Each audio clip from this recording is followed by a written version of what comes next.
قلبي يا محتاس طمني على الإحساس. Assalamualaikum warahmatullahi wabarakatuh. Perkenalkan, nama saya Iswi Imaroh, mahasiswa program studi manajemen dakwah Fakultas Dakwah Institut Agama Islam Nahdlatul Ulama Tuban. Adapun video ini saya tag guna memenuhi tugas tengah semester mata kuliah manajemen travel haji dan umroh yang diampu oleh Ibu Hajah Jauharotina Al-Fadilah LC-MAG. Langsung saja ke pembahasan. Kali ini saya akan membahas terkait ketentuan dan hakikat umroh. Yang pertama akan kita bahas yaitu pengertian ibadah umroh. Ibadah umroh sendiri adalah ibadah bagi umat muslim yang dilaksanakan di Makkah Al-Mukarramah, khususnya Masjidil Haram. Ibadah umroh sendiri hampir sama dengan ibadah haji, akan tetapi terdapat beberapa perbedaan. Di antaranya ketika kita melaksanakan ibadah umroh, kita tidak melaksanakan wukuf, mabit, dan melempar jumroh seperti halnya yang dilaksanakan di ibadah haji. Selanjutnya yang akan kita bahas adalah hukum mengenai ibadah umroh. Bagaimana sih hukum umroh itu sendiri?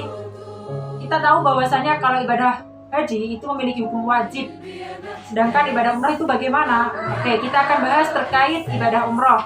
Hukum melaksanakan ibadah umroh masih menuai perbedaan pendapat antara kalangan mazhab. Ada yang mengatakan wajib, ada yang mengatakan sunnah, ada yang mengatakan tidak wajib, dan lain sebagainya. Dari pendapat-pendapat tersebut memiliki dalilnya masing-masing. Akan tetapi bagi kita muslim yang tinggal di Indonesia yang mayoritas pengikut atau mengikuti mazhab Imam Syafi'i, yang berarti kita mengikuti segala hukum atau apapun yang telah ditetapkan oleh mazhab Imam Syafi'i, seperti halnya ibadah umroh.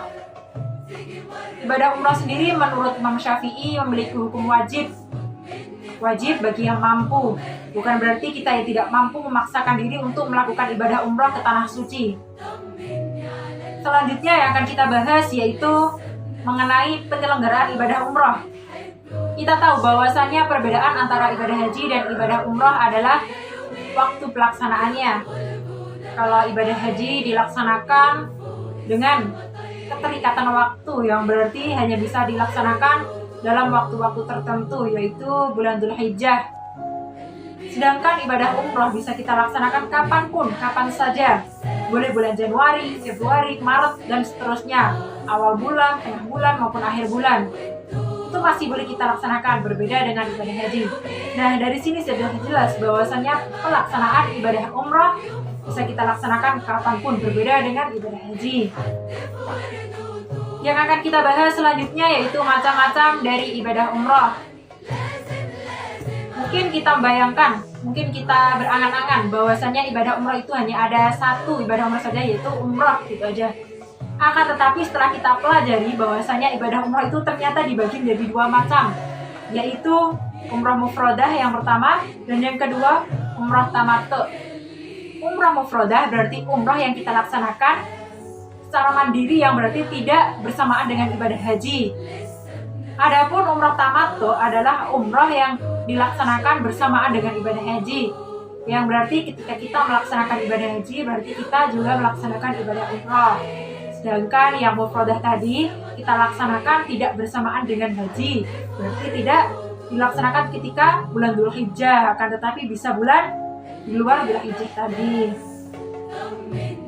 Selanjutnya yang akan kita bahas yaitu syarat dan rukun umroh. Bahwasannya bagi kita yang akan melaksanakan ibadah umroh maupun belum ada rezeki untuk melaksanakan ibadah umroh, kita juga perlu tahu apa saja sih rukun dan syarat ibadah umroh itu. Oke, di sini yang saya akan jelaskan pertama adalah syarat dari umroh. Perlu kita tahu bahwasannya syarat adalah sesuatu hal yang harus kita penuhi sebelum melakukan ibadah atau sesuatu. Adapun dalam hal ini syarat-syarat umroh ada 6. Yang pertama adalah beragama Islam. Jadi bagi kita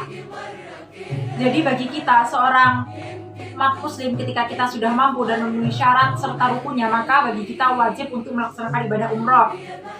Yang kedua, berakal sehat. Dan jelas ya bahwasanya yang memiliki keterbelakangan mental itu tidak wajib melaksanakan ibadah umroh. Ketika jiwanya terganggu itu tidak wajib melaksanakan umroh, atau umrohnya tidak syah karena tidak memenuhi syarat. Yang ketiga adalah merdeka dari perbudakan. Nah, kalau zaman sekarang sudah nggak ada ya istilah perbudakan. Istilah perbudakan itu dipakai pada zaman Rasulullah atau sebelumnya.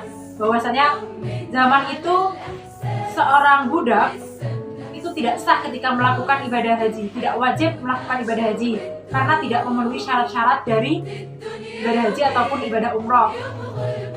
Yang keempat, memiliki kemampuan secara fisik dan ekonomi. Bahwasanya ketika kita akan melaksanakan ibadah umroh, maka kita harus dalam keadaan sehat, memiliki kekayaan yang dalam hal ini cukup untuk buat ibadah umrah dan orang yang di rumah masih berkecukupan. Yang kelima, bagi wanita harus ada mahramnya. Hal ini dicantumkan dalam syarat karena ditakutkan ketika seorang wanita bepergian jauh dan tidak ada mahramnya, itu hal-hal yang tidak diinginkan terjadi. Takutnya hal-hal yang tidak diinginkan itu terjadi pada seorang perempuan itu. Karena apa? Kita tahu bahwa seorang perempuan itu kodratnya adalah seorang yang lemah lembut, jadi membutuhkan mahram untuk mendampinginya ketika bepergian jauh.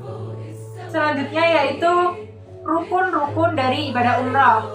Rukun dari umrah sendiri ada 5. Yang pertama ihram, dan yang kedua tawaf, yang ketiga sa'i. Sudah tahu bukan sa'i?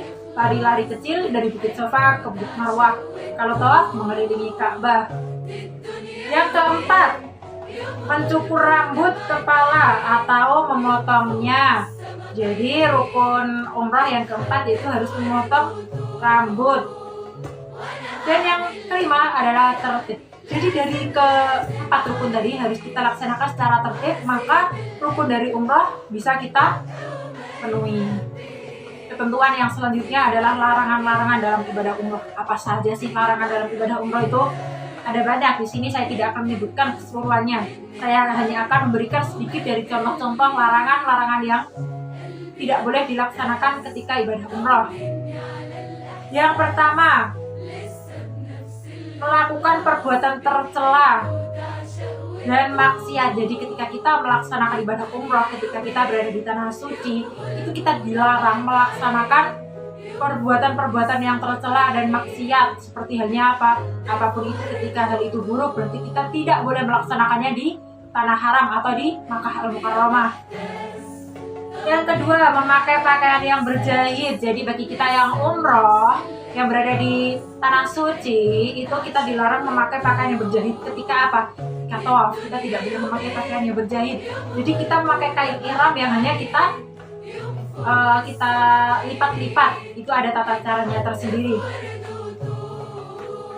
Jadi kesimpulan daripada ibadah umrah adalah ibadah yang dilaksanakan di Makkah Al-Mukarramah, khususnya di Masjidil Haram, dengan syarat dan ketentuan-ketentuan yang telah ditetapkan.